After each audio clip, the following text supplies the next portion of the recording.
to Tom, Maxor is the source of all knowledge. Until he can't be found, then go fuck Nazrin. Bro, honestly, like, if I was Maxor and I was Nadrin, I would hate Tom. Okay? I would absolutely hate Tom. Bro, like, walks up and he's like, hey, by the way, the Marillions are attacking now. Everything went to crap when Tom got his transport code. Everything in Perim started going wrong when Tom got his transport code. Before, not too bad. There's still the war, the Cold War, essentially, right? There was still the Cold War, but, like, the second that Tom got his transport code, everything went to crap. And you would think Nadrin, of all people, would put 2 and 2 together and realize, oh, all this started the day I met Tom. All of this started the day I met Tom. You would think the Codemasters would be like, I think that Tom is the problem here. I'm just saying, Tom's friend group was there when Fel 4 was unleashed. Tom's friend group was there whenever the doors of the deep mines were open. Tom's friend group was the people who unlocked the secret to Dranicus Threshold. Tom's friend group...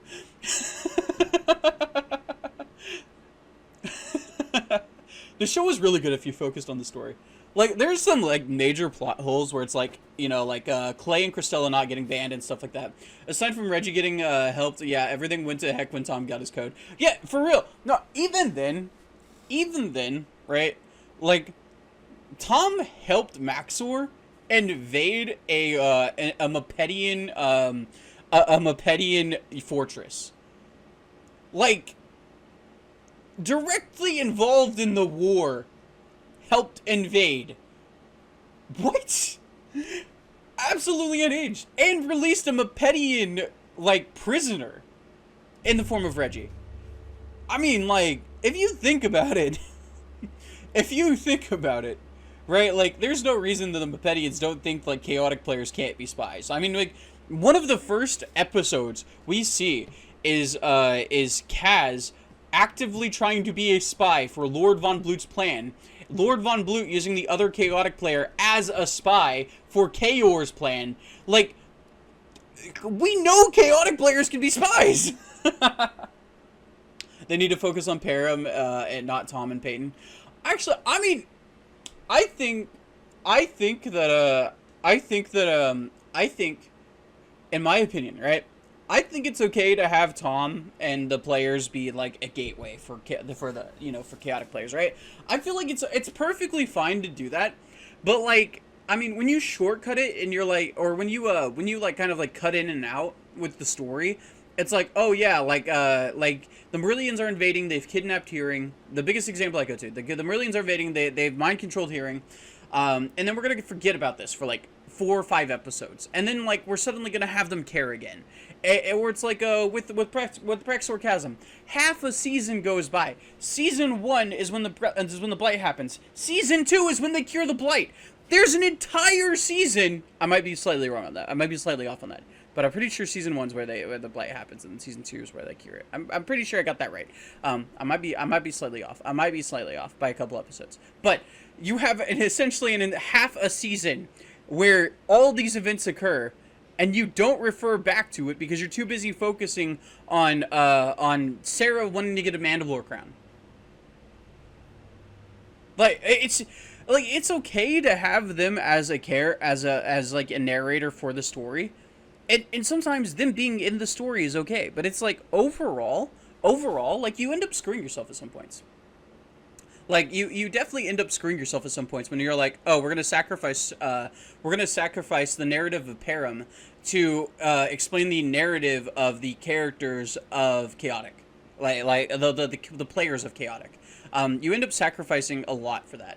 And while I'm kind of okay with it at sometimes, when it comes at the story structure, it's just It's like It's like you can't, wait 4 episodes to readdress something that you made out to be super urgent.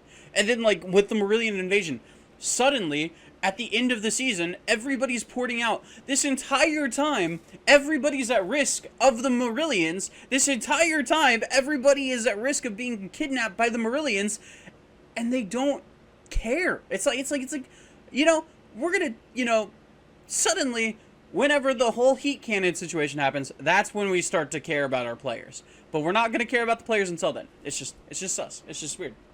Everything that went to that they need to focus on. They also almost invaded the real world. I mean, they almost invaded the real world. That was a dream. That was a dream sequence. So I mean, like, I think it's possible though. I mean, Ganon said that they exist in the same space, so I think it's possible. But I don't think in that particular case. I don't think in that particular case it was actually a threat. You're right. No, you're right. They messed up with the. I mean, yeah. I mean, like it's a common, like, I mean, especially in, like, you know, early 2000s storytelling, right? You'd have those break episodes because you'd have different you know, animation studios working on different plot lines, and you just kind of fit them in. I like nowadays you can't narratively get away with that. Like you can't have your narrative structure split up like that. You could probably get away with it, but it's like your fans will be upset. Oh yeah, I forgot it was a dream. Yeah, I mean, a lot of people forget it's a dream. Because, like, I mean, they messed up the story. The players were scanning the danger. Bro, for real.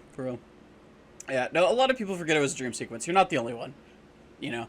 If it weren't for the fact that I just, like, rewatched it the other day, I would have forgot it. But, I mean, like, seeing the Danians and attacking, like, you know, seeing the Danians attack France with the Eiffel Tower in the background, I'll never forget that.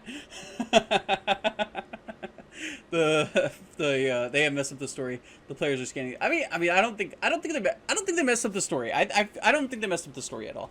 I think that the story is, like, you know, perfectly fine, like, salvageable. But I think that they have to start, like, focusing on how they do the structures. I don't think you can have those divides and time periods in today's modern day era of storytelling, and, you know, it be okay unless it's like a flashback. Right, if it's like a flashback, it's understandable. But if it's like, you know, we're going to have this character go here, and we're going to have a sense of urgency, and it's going to end on a cliffhanger.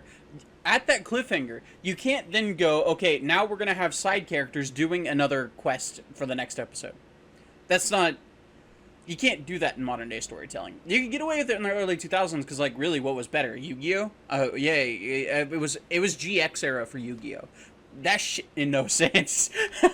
That stuff didn't start making sense until the very end of the series, and then, like, at that point, it's like, whatever, it didn't matter. Poor Sarah never got a trip to Paris. Dude, I want them to, like, actually, like, you know, like, go there. I think, like, a real-world adventure, like Sarah, Tom, and Peyton and Kaz, like, go to a national championship for Chaotic in the real world. I would love to see how they interact in the real world, and then, like, based off the cards they have, like, the scans they have of creatures could be stronger than the physical cards they have. I would love to see them have to deal with that struggle. I think that'd be an interesting story to tell. I think that would be a very interesting story to tell. Time for a rewatch, dude. Tell me about it. Tell me about it. I am actively in the middle of a rewatch. I only to be where the Codemaster match in the whole 2.5 seasons, we only saw 3 Codemasters and 2 actually had a match. I think we saw more in the episode with the terrorist. I think with the episode with the terrorist, we saw slightly more. I think we saw might have seen, like, a couple more, just as it, like, clips over. I might be remembering that wrong. Though. Hey, Hearing, put yourself in mortal danger so I can get a card to help me win my drum match. Kaz every other weekday. Dude, okay. All I'm saying is Hearing is a bro, okay? Narratively speaking, there is no reason that Kaz was not every episode trying to get Hearing free. Narratively speaking, no reason. Absolutely zero reason. There was absolutely no reason. Favorite episode was with Screamer and the Peyton fighting the card faker. Okay, so the Screamer episode, that's the 1080p one that just got uploaded the other day. I just like talking about it. As for the Peyton fighting the card faker, dude, I absolutely hate that was essentially just just a dream sequence too. It was like, you know, a story that Peyton wrote, but it's like, I hate that it was just a dream sequence. I was like, oh, come on. Because, like, it's a really cool idea to touch on that in, like, a narrative storytelling way. I get, like, you know, the overall plot couldn't have happened, but a bro and somebody with a crippling weakness to snacks, dude, aren't we all? Aren't we all somebody with a crippling weakness to snacks? I'm just saying, if you put a chicken sandwich in front of me, right? And you tell me that you want me to go and, like, you know, a spicy chicken sandwich, very specifically a spicy chicken. You put a spicy chicken sandwich in front of me, and you tell me that you want me to go distract Chaor so you can get a really good scan of him. You know what? I might die for it, but I will do it. I have no problem with doing it. I will die for it, but I want that spicy chicken sandwich. Bro, I've just watched only 3 and 2, and 2 actually had matches, and the blue master code is the only one we saw with 2 matches. Um, I watched 3. Okay, I see what you're saying. I mean, yeah. I'm really upset that we didn't touch on all the other Codemasters, but I mean, like, when the show continues, we've got to touch them all. Like, I mean, and then we still have the Secret Grandmaster too. So, the Secret Grand Codemaster, we also have them too. As for praying, dude, I'll stay live until you're back. I guarantee I'll stay live until you're back. You know, that is very important. So, but yeah, no, I think that there's a lot of, like, different ways that they can pick up on the story, but I think they have to be a lot more structured when they do pick up on the story. I don't think that they can stick to the same narrative sequencing that they did before. And I think Ganon knows that. A lot of it was for kids. A spicy Dractyl scale sandwich, sorry. You know what? I can't knock it till I try it, so you know what? Yeah. I'd have to try it first before I distract a Chaor for it, okay? I think I'd have to try the sandwich first. And then you'd have to give me another one as compensation for, like, you know, like, dying. But I think, yeah.